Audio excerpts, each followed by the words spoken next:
مشكلتك مع التكامل ايه يعني؟ اكيد كنت بتاخد دروس، اكيد كنت ما هو ايه بص، هو يعني انا لو ده اديتك ماده لذوذه وطيوبه جدا، انت ماده بتفهمها. لا خالص بس انا يعني.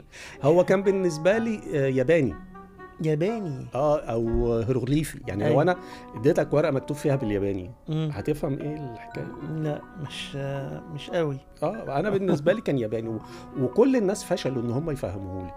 ما خلاص، ما في السيت اب نفسه ما فيهوش مفيش تفاضل وتكامل. يقول لك دلة عين على صاد تساوي كاف على دال، انا مالي؟ طب مين دول دول قرايبنا مثلا ولا ايه دول؟ ما تفهم. فانا نجحت فيه على فكره. ازاي بقى نجحت فيها ازاي؟ دي كانت قصه غريبه جدا برضو. في ربنا سبحانه وتعالى بيوقف لك ناس، هو بس بيزقك. هو الراجل ما عمليش حاجه يعني. هو انا كنا في الامتحان التفاضل والتكامل، كتبت اسمي على الورق وقاعد مستني نص الوقت يعدي عشان اروح. انت كتبت اسمك بس؟ كتبت اسمي، ما هو ده اللي انا بعرفه في التفاضل والتكامل. انا عارف اسمي، انا عارف اسمي. المدرس قال لي انت قاعد ليه كده؟ قلت له ما فيش. قال لي ازاي؟ قلت له ما فيش، ده ابيض. قال لي لا، ما هو بيقول لك دال على كاف تساوي دله مش عارف ايه. قلت له يعني ايه دله اصلا؟ قال لي لا، ما هو بص. قلت له انت فاهم؟